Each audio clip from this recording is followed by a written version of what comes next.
A bishop who is not afraid to speak clearly, a church divided on its deepest heart, the Mass. In an exclusive interview, broadcast by Gloria.tv, Archbishop Schneider denounces the risk of a historic fracture and launches a direct appeal to Leo XIV, declaring his desire to meet him in person to defend the liturgy of all time. Strong, uncomfortable words that shake the Vatican and raise questions about the future of the Catholic faith. Watch to the end. What he says could change the way you view the Church today. On September 4th, Gloria.tv broadcast a video interview in German with Monsignor Athanasius Schneider, Auxiliary Bishop of Astana, which immediately attracted attention for the clarity and frankness of his words. The intervention comes at a very delicate moment for the Catholic Church, in the midst of a pontificate that saw Leo XIV take his first steps and meet the expectations of millions of faithful. This is not a private or academic conversation, but a public statement that takes the form of an urgent reminder of the Church's memory and the responsibility of pastors. Schneider does not indulge in diplomatic tones, but places himself in line with tradition, proposing a reflection that questions the dominant orientation. This is a news story that risks becoming a prophetic sign, destined to weigh on the ecclesiastical debate of the coming months. For Monsignor Schneider, the freedom of the classical Roman rite is not a privilege to be granted or revoked, but a question of elementary justice. The Church cannot afford a fracture so profound as to prohibit what it itself has safeguarded, valued, and recommended for over a millennium. It is not correct to reduce the traditional liturgy to the name of Tridentine Mass, as if it were a new creation of the Council of Trent.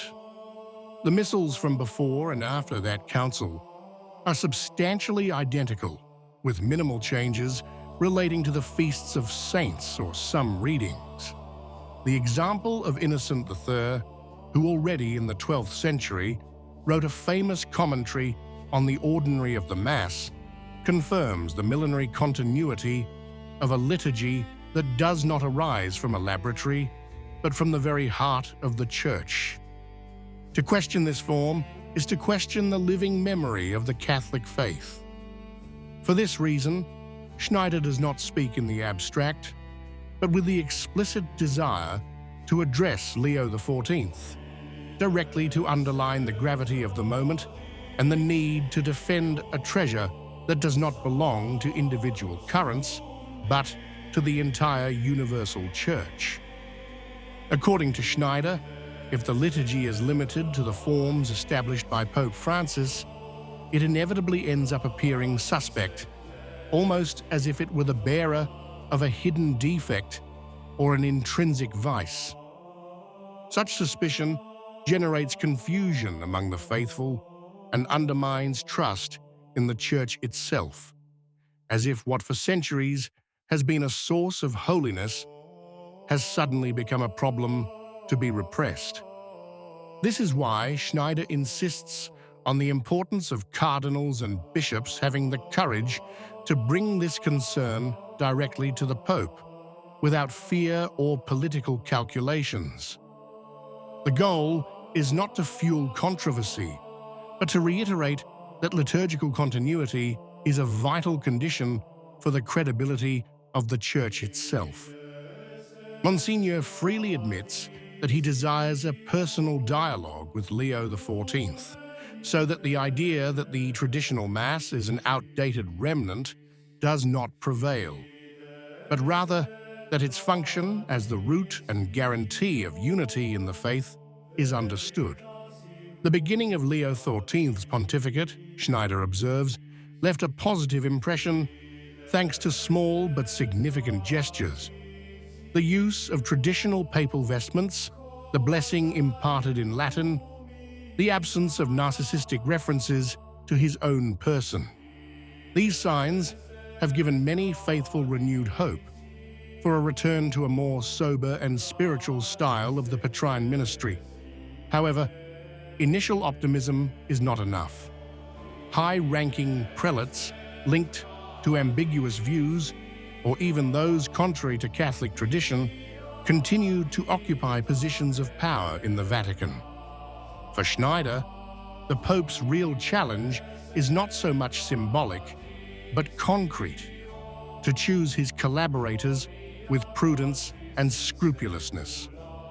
Personnel decisions, from curial positions to episcopal appointments to the creation of cardinals, are the decisive points that will determine the direction of the Church in the coming years. In particular, the cardinals appointed by Leo XIV will one day be called upon to elect his successor. On these choices will depend not only the present, but the future of Catholicism itself. Schneider does not spare criticism of the liturgical reform of Paul VI, which in his opinion ended up accepting some central points of Martin Luther's vision. The new Mass, he explains, has too flexible a structure which leaves the priest excessive room for choice, effectively generating a multiplicity of forms and opening the door to continued abuses. From the offertory to the consecration, that ritual firmness that for centuries had safeguarded the meaning of sacrifice is missing. The prayers introduced after the Council no longer recall the altar of sacrifice, but rather resemble a communal meal, even echoing formulas of Jewish and rabbinic origin. For Schneider, this slip is dangerous because it comes close to Luther's own approach, which sought to eliminate any reference to sacrifice from the rite. The consequence is that the reform of Paul VI, while not completely erasing the meaning of the Mass, incorporated elements of a project that was born openly against Catholic doctrine. Faced with this situation, Schneider puts forward 3 specific requests that he considers essential to restoring the Mass to its authentic sense of sacrifice. First of all, starting from the offertory, the priest should return to celebrate facing the Lord, together with the people looking in the same direction. This is not an aesthetic detail, but the very condition of prayer. The assembly does not look at itself, but at God. Secondly, the Eucharistic prayer must be reduced to a single one, the Roman canon, because the word canon indicates the universal rule of how the Church has always prayed. Thirdly, communion should be received kneeling and on the tongue, as has been the case for centuries in Catholic tradition, as a sign of adoration and humility before the body of the Lord.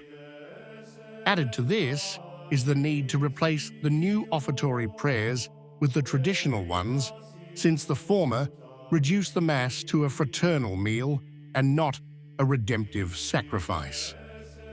For Schneider, these are not optional, but obligatory steps to prevent the rite from continuing to be distorted.